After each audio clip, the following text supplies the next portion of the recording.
अस्सलामुअलैकुम जी मेरे फ्रेंड्स।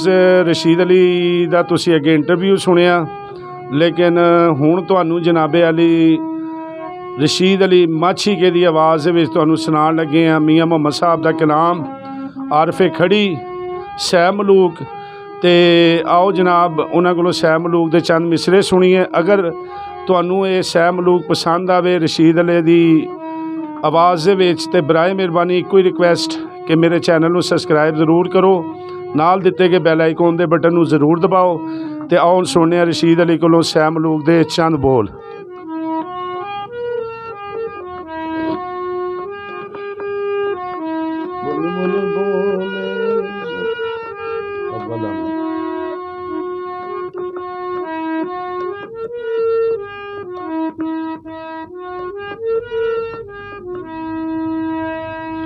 अव्वल हमद सनाए इलाही, अव्वल हमद सनाए इलाही, जो मालिक हर हर दा उस दा नाम चतारण वालो किसे मदान निहर दा, उस दा नाम चतारण वालो किसे मदान निहर दा।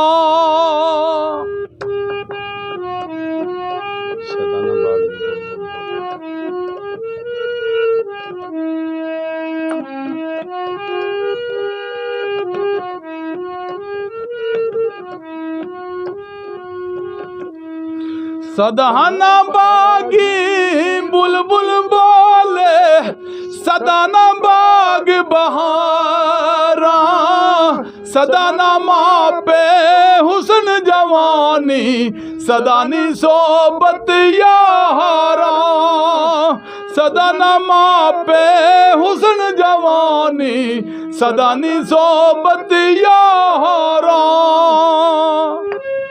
भाइयों दे दर्द बनावन ते भाइयों दियां बावां।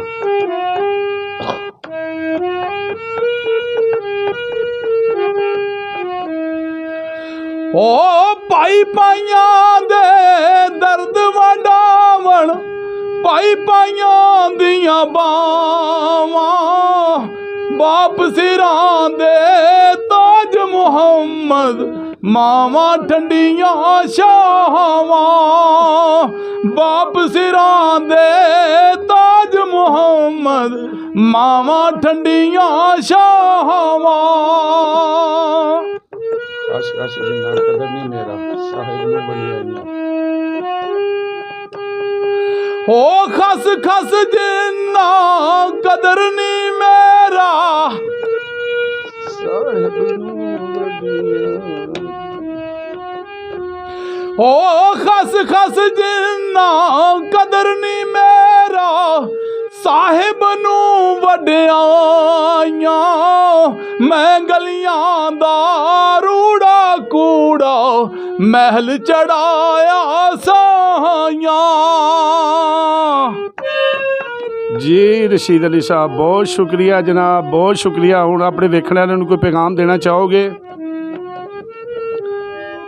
जी डॉक्टर साहब बड़ी मेहरबानी, ਚਾਹਣ ਵਾਲਿਆਂ ਸਾਰਿਆਂ ਦਾ ਬੜਾ ਸ਼ੁਕਰੀਆ। ਇਹਨਾਂ ਦੇ ਚਾਹਣ ਦੇ ਨਾਲ ਹੀ ਅਸੀਂ ਫਨਕਾਰ ਹਾਂ। ਇਹ ਸਾਨੂੰ ਪਿਆਰ ਕਰਦੇ ਨੇ, ਸਾਡੀ ਹੌਸਲਾ ਅਫਜ਼ਾਈ ਵੱਧਦੀ ਏ, ਸਾਡੇ ਨਾਲ ਮੁਹੱਬਤ ਕਰਦੇ ਨੇ, ਸਾਡਾ ਪਿਆਰ ਵੱਧਦਾ ਹੈ। ਅਤੇ ਬੜੀ ਮਿਹਰਬਾਨੀ ਸਾਰਿਆਂ ਦੋਸਤਾਂ ਦੀ, ਸਾਰਿਆਂ ਵੀਰਾਂ ਭਰਾਵਾਂ ਦੀ ਕਿ ਤੁਸੀਂ ਸਾਨੂੰ ਸੁਣਦੇ ਹੋ ਔਰ ਸਾਨੂੰ ਲਾਈਕ ਕਰਦੇ ਹੋ। ਅਸੀਂ ਰਿਕੁਐਸਟ ਕਰਾਂਗੇ ਕਿ ਡਾਕਟਰ ਸਾਹਿਬ ਦੇ ਚੈਨਲ ਨੂੰ ਸਬਸਕ੍ਰਾਈਬ ਕਰੋ, ਲਾਈਕ ਕਰੋ ਅਤੇ ਆਪਣੇ ਦੋਸਤਾਂ ਅੱਗੇ ਸ਼ੇਅਰ ਕਰੋ। ਤੁਹਾਡੀ ਬੜੀ ਮਿਹਰਬਾਨੀ, ਬਹੁਤ ਸ਼ੁਕਰੀਆ ਜਨਾਬ। जी जनाब, उम्मीद है सै मलूक रशीद अली की आवाज़ तुहानूं बड़ा पसंद आया होगा। अगर ये सै मलूक पसंद आवे तो जिस तरह रशीद अली ने कहा ये वीडियो नूं ज़्यादा तो ज़्यादा शेयर करना, लाइक करना। तो मिलने एक नवी वीडियो के नाल ते नवे रशीद अली के कलाम के नाल। ते अस्सलाम वालेकुम।